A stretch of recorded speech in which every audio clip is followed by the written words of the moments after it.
All right, so our next speaker is Joe Caparatta. Joe has spent over 30 years in the industry. He currently owns and operates Manhattan Aquariums in New York City, as well as Unique Corals in California. His talk today is 20 years a fish guy in New York City, what I've learned. Cool. How you guys doing? Oh, I guess this thing is on. Okay, it's time to start. All right, so many of you guys know me from Unique Corals. This is Unique Corals out in Los Angeles. We've got a 6,000 square foot facility. We grow coral.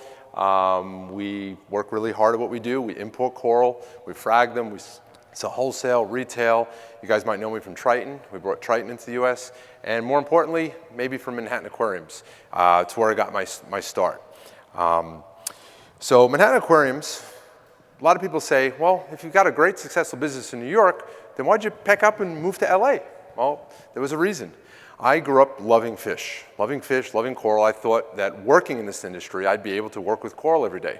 But I soon found out after about 10 years of doing it that I didn't work with coral every day. I worked with architects, I worked with designers, I worked with workers' comp, I worked with my landlord, with the police department, with cab drivers. And I would spend maybe an hour or two a week actually working with corals, and I was so burnt out that I was like, you know what? Something's not right here. I'm constantly getting dragged into everything.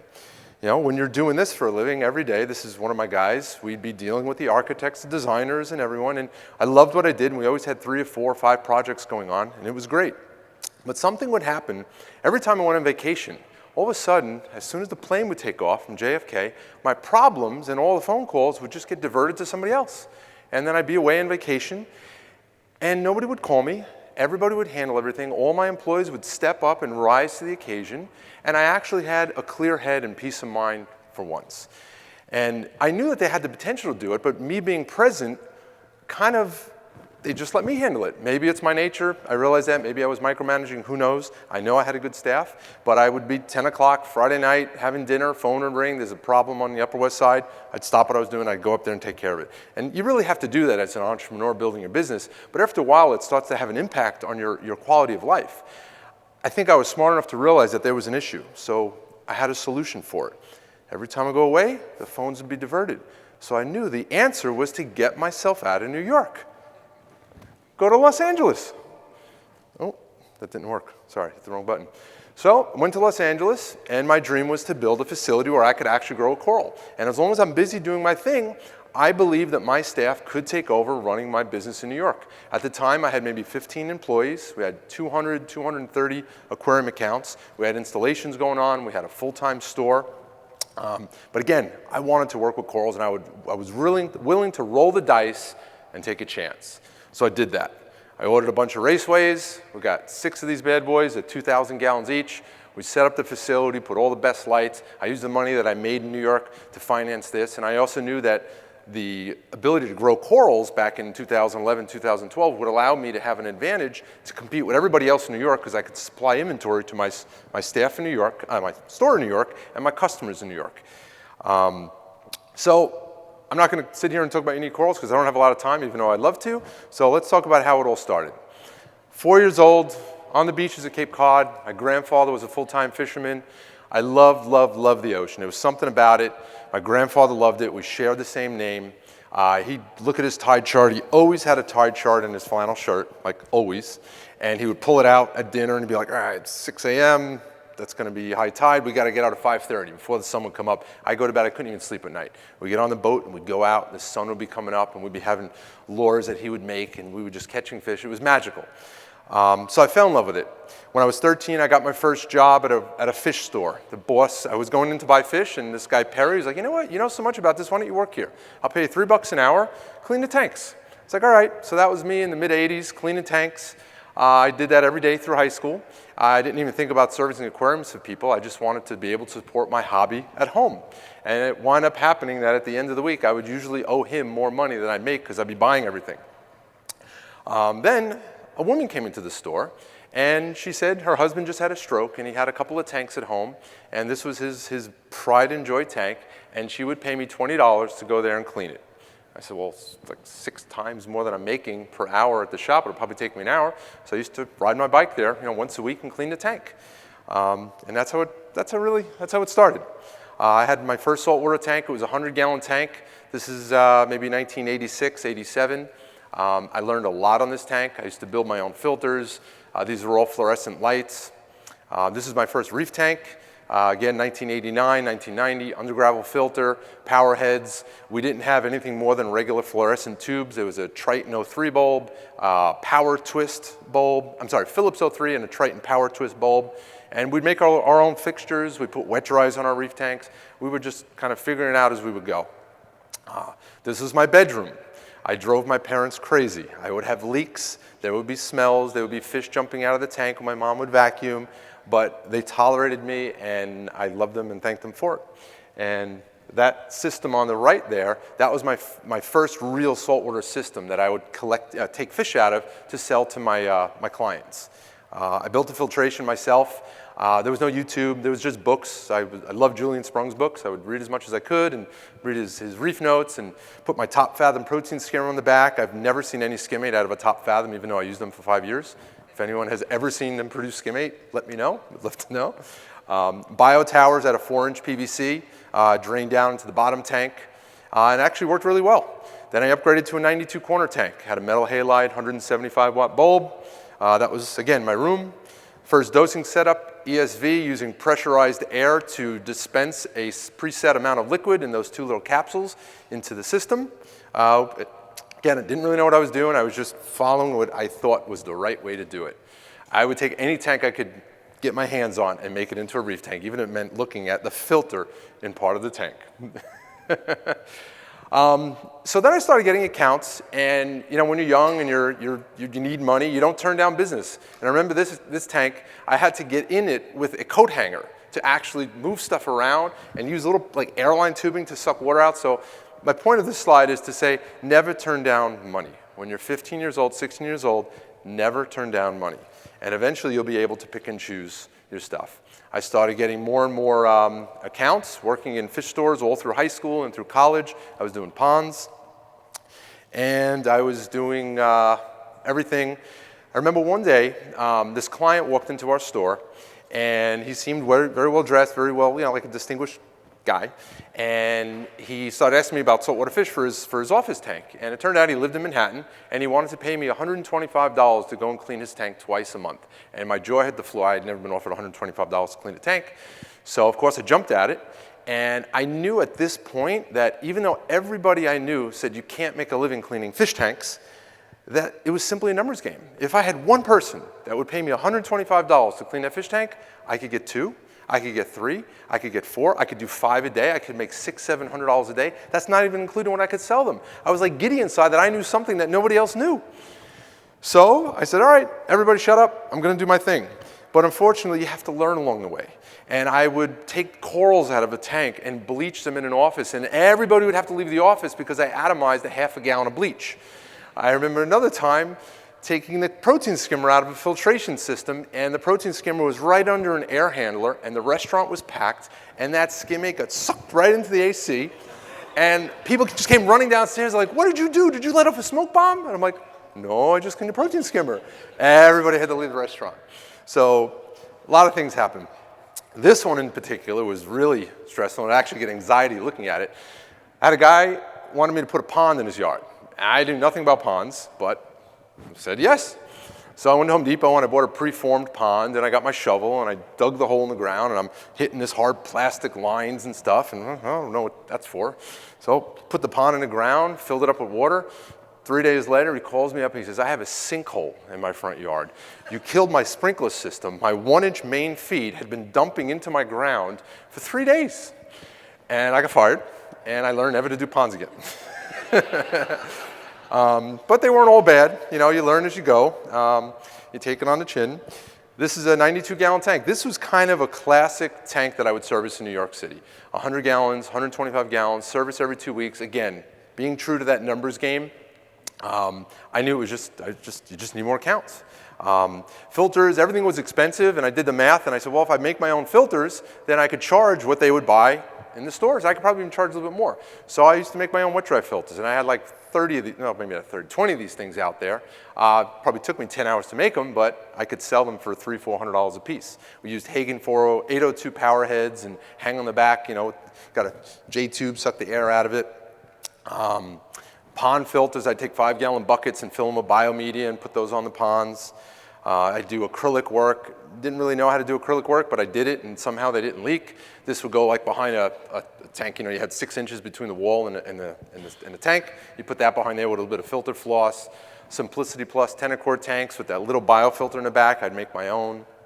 Then I started getting into bigger and bigger things, eco-exotic lights, 10-foot reef tanks. So that was really my second lesson. The first one was that it was just a numbers game. The second one was that there was a need for cash flow. If you want to buy parts and you want to build things, you need money. So you can't spend $200 if you only have $100 in the bank. You have to be able to collect from the clients and have money to build things. I didn't have credit cards. I didn't have an investor or a loan or anything. So I learned from an early age this organic raw growth that you need cash flow. And that stuck with me, and that was one of the best things, because even today, cash flow is king. And so many people, I think, they look at successful businesses and they try to emulate them by looking at their ingredients and their formula as a buffet. 90-hour work week, pass on that. $50,000 line of credit, give me that. New car, give me that. It doesn't work like that. It's got to be a formula. I tell people apple pie is an apple pie if you're missing one ingredient. So that was important. The need for cash flow. Just showing you some other tanks we did in the city. We were working with designers and architects, and there was really nothing I would turn down. Lesson number 3, focus on the value you bring to people instead of the financial rewards. It should be common sense, but if you're good at what you do, the money is really just a transactional detail. If you get hung up chasing the money, people will notice, especially in a place like New York City, where everybody's after their money. And you start to lose your integrity.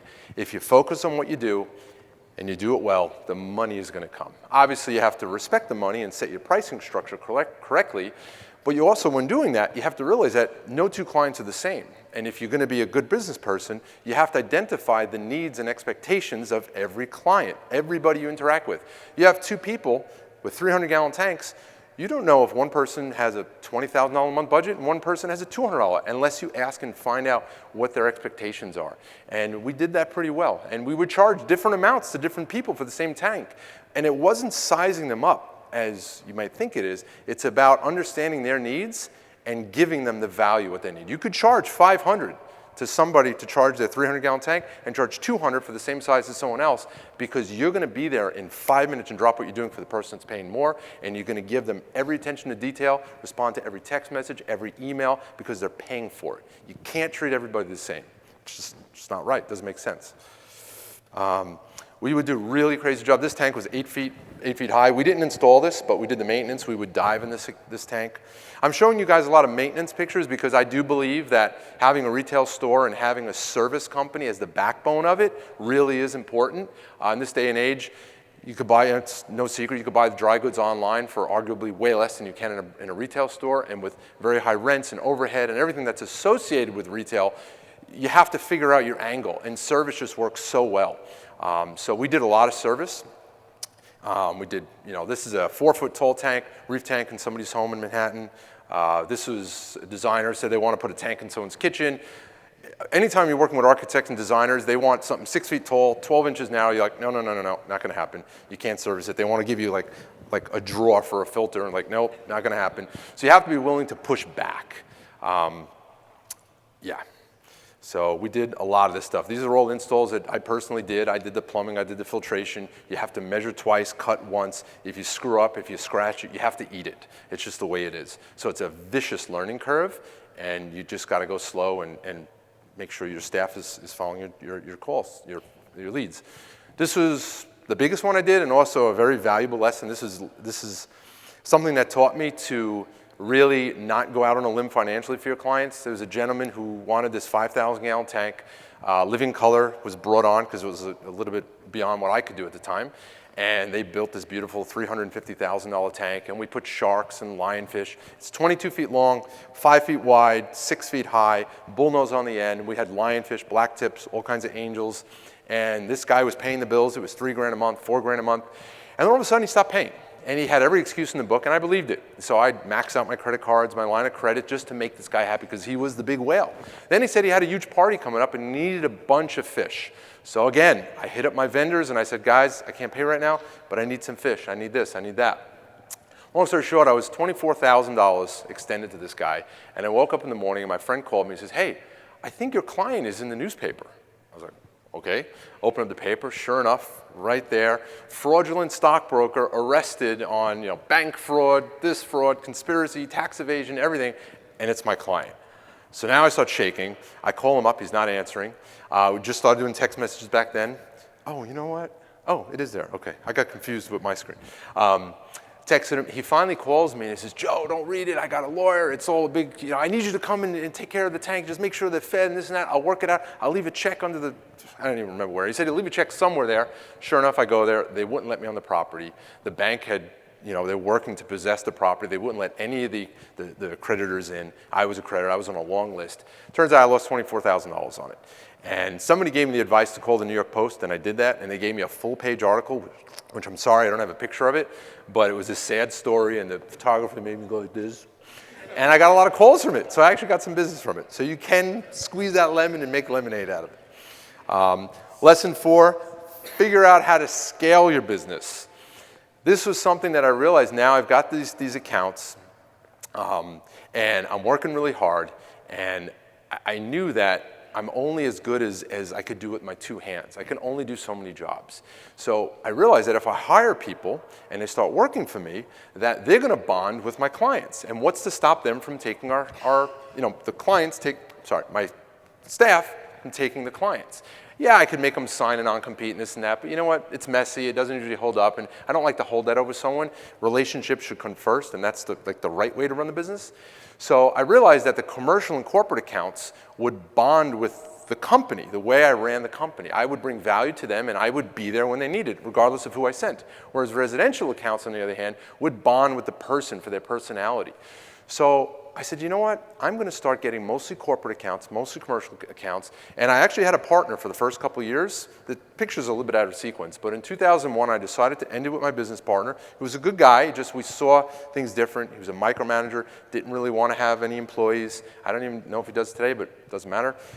I gave him the residential. I took the commercial accounts. And in 2001, I started my own business, New York Aquarium Service.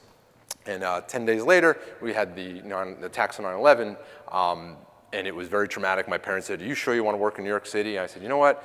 If this taught me anything, is that New York City actually is vulnerable, and the people are genuine, and I felt like it would be great to me. So I didn't lose sight, and I went for it. Next up, don't be afraid to grow slowly. I wanted a business in Manhattan, I wanted a showroom in Manhattan, I wanted a store in Manhattan so bad, but the rents were crazy, the overhead was crazy. How am I going to afford it? I'm taking money from my last week's business to buy the stuff that I needed for next week's. So it took me about five spaces before I could actually afford the place I wanted. I was on a 4th floor, I was on a 3rd floor, I was in a basement, and it wasn't until I was busting at the seams could I finally afford the place of my dreams. I did it all on my own, I didn't take any loans out, I didn't get an investor, and I got a ground floor Manhattan store, and I remember the rent was like $6,500 a month, and it was crazy, but I did it. In 2005, I opened up Manhattan Aquariums. I did the tile work, I built the offices, I would stay till 3, 4 in the morning, just building the place, doing all the plumbing, and I wanted a dream location. I did a 1,200-gallon reef tank in the front window. I did pictures of everything on the wall so people would see what we have, see the types of clients and the setups that we could do. I wanted people to be inspired. I wanted all of their senses to be stimulated so when they would go in, they'd be like, yep, this is what I want to come home to at the end of the day. And I knew if I could recreate that in my store, that people it would be like, you don't even have to sell it. And it's the truth, it's what I really wanted to give people. We put a freshwater tank in the front. It's a 400-gallon freshwater. There's a waterfall that's just dripping. All the filtration is in the garage. This is on 37th Street between 10th and 11th. And then this is the back of the store. That's Sean Hale there from Fritz, and he walked in, he's like, dude, this is like Zen. I was like, well, then I hit it on the head. That's what I wanted. We've done a few incarnations of it. We've modernized everything. We got away from the wood stands. We've now done 80/20 aluminum. But the store runs well. I do tell people not to be blinded by what they want. And the one thing about this industry that attracts people is it's an awesome industry. I mean, you're working with fish, you're working with corals, it's what you love. The flip side of that is you're more prone to make decisions based on your passion and your emotion, which is the death blow to business decisions. So you have to be able to separate the two. You have to be able to speak for your business. Your business doesn't have a voice. It's depending on you to speak for it. It's mute. So grow slowly. Don't be blinded by the actinic light. And in your store, you should inspire people. You should be passionate and let the passion guide your hands in what you do, but let the cash flow guide your decisions. Don't take on that new car payment if you don't need it to service your accounts. Get a used car until you can afford and justify a new one. Same thing with your show tanks. Don't put a $3,000 angelfish in there. Well, clients want to come in, they want to be impressed and see this crazy angel. How many new clients who is your target market would know the difference between a $30 angelfish and a $3,000? I mean, maybe 3%, 4%? That's not justification to spend that money on a show tank that's not going to come back to you. So be smart about the decisions and really see it from a business perspective, not from what you want as a person. So we built the store. I did a lot of the stuff myself. My dad helped me. My dad did like bathrooms on the side when he wasn't at work. I'd help him do renovations and stuff. So I was always exposed to tools and stuff. Not a contractor by any means, but I learned enough to be able to do basic stuff.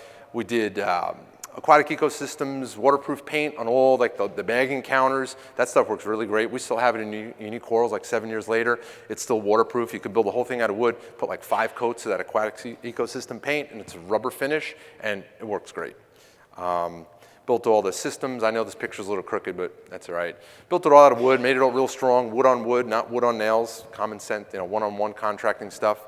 And again, well, let me back up. So this one here is the 20-foot acrylic holding tank. I always wanted to have something that people would talk about, so I built a 20-foot coral holding tank, and it worked. People from all over would be like, oh yeah, that's a place with a 20-foot tank. We had our 6-foot cylinder tank.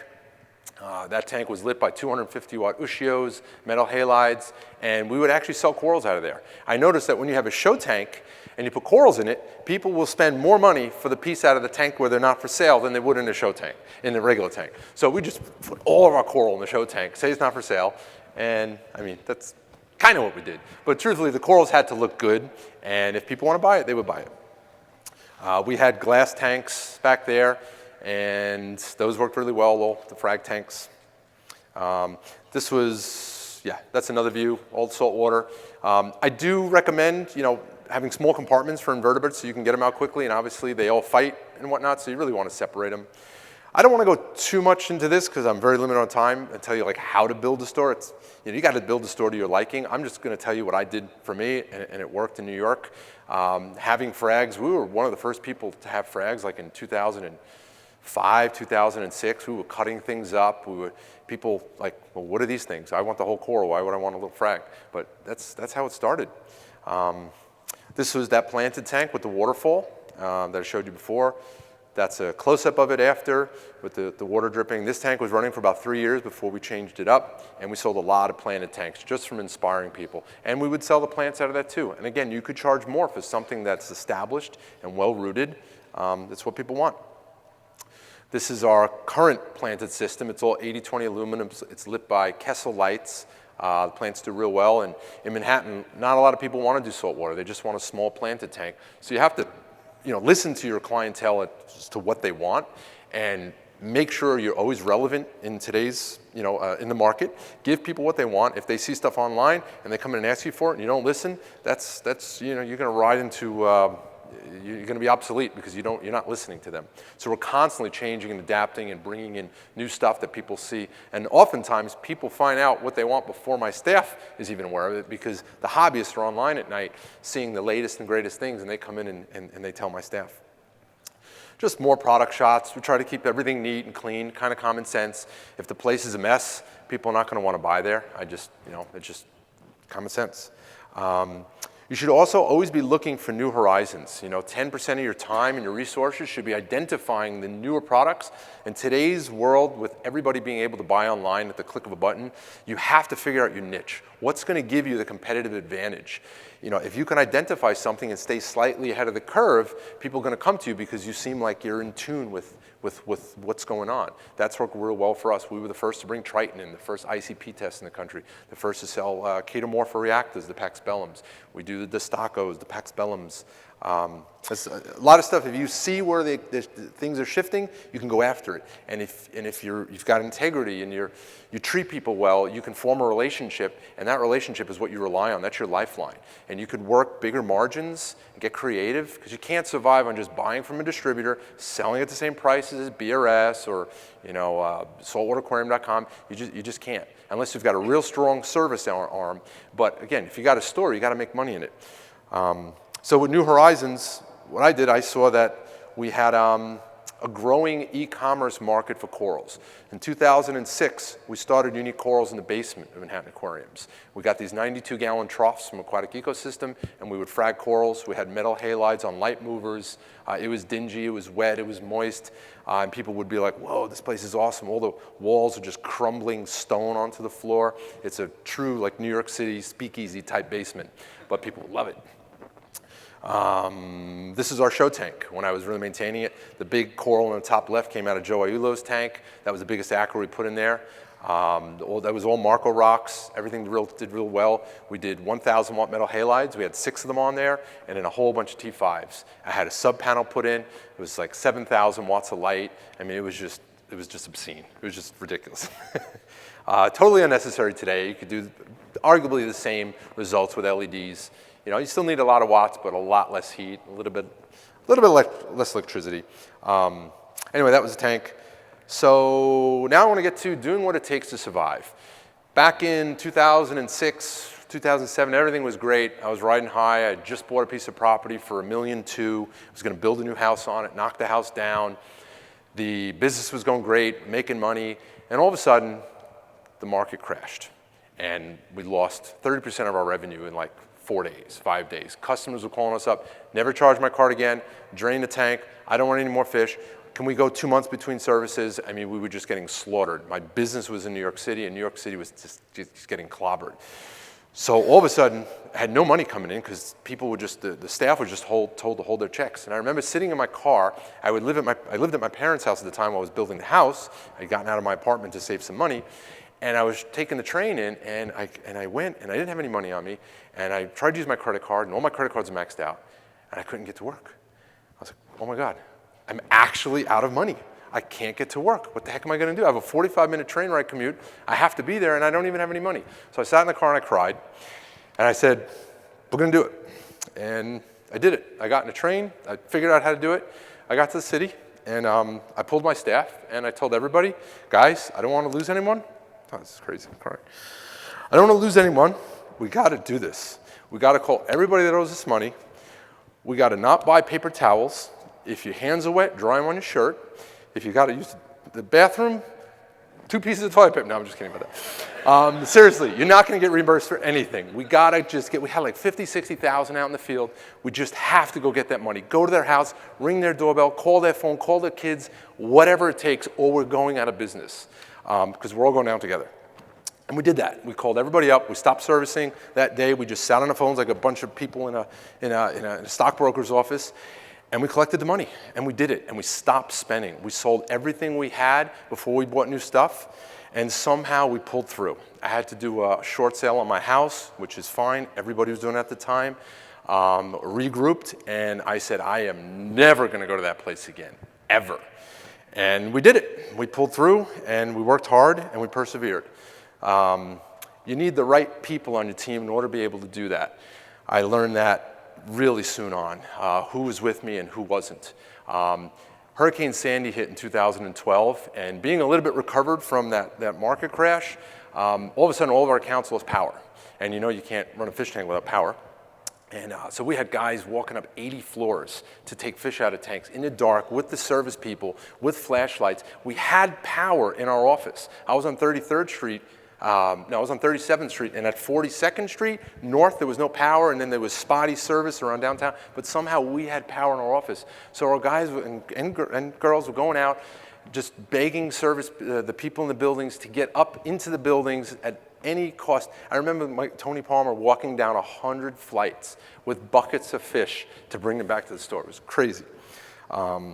So that was a good chunk of my staff, and not everybody was in the picture, but at one point we had 22 people, and we did services. In order to be able to do services in the city, you had to figure out how to get your products. You can't really take the subway, you can't drive, you can't park, your car will get towed, everything's nuts.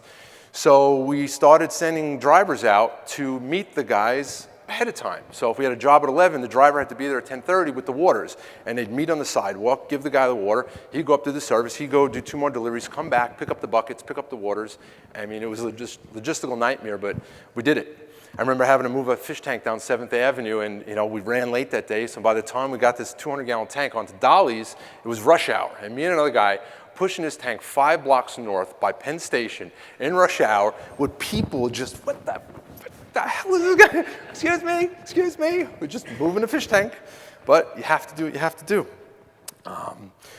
So now I shift into, because I'm almost out of time, identifying and seeking out margin-friendly relationships. You have to buy smart. You have to go to your suppliers. You have to say, listen, I only want to buy your skimmer. I only want to buy your light. I'm going to push this. I'm going to market it, but I need 10% more. I need 15% more. And sure, not every company is going to do that with you, but you'll be surprised. New companies are desperate. They want to get their product out there too. Relationships are the best way to grow your company.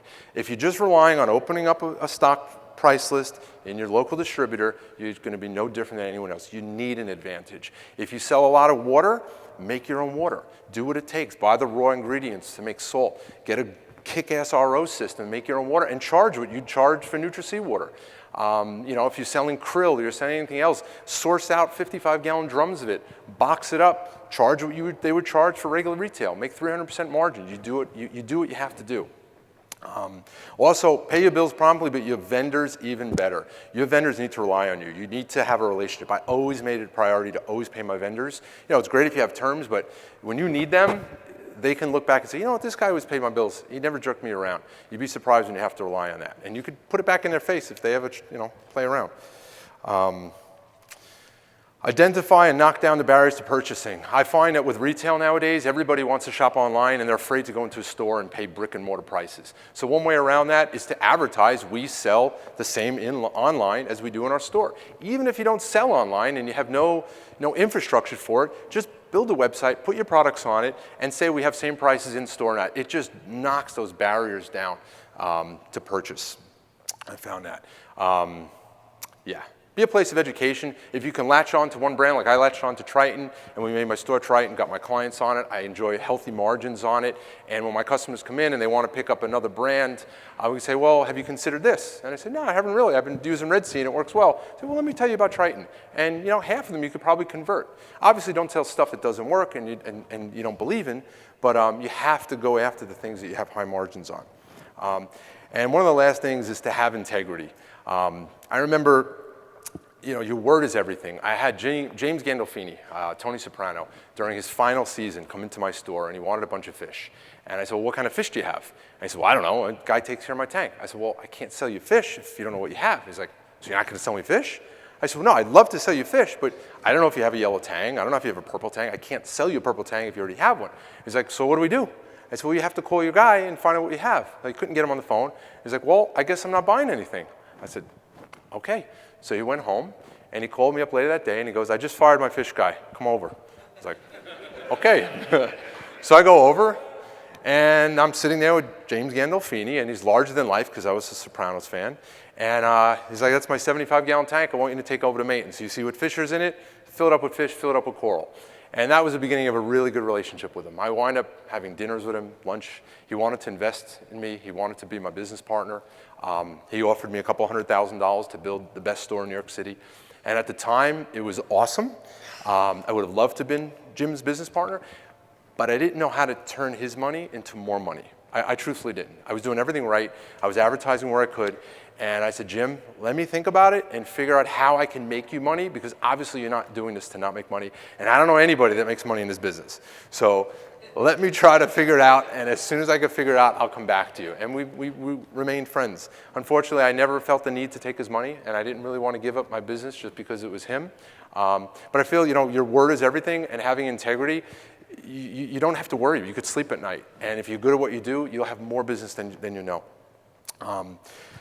That's it. I'm out of time. The last most important one is to be kind to marine life and even those who are afraid of it. Joe Aiello loves to work with his corals and everything, but in reality, if you ever get him to a beach, he's terrified of crabs. So I love Joe. He's a good guy. That's it.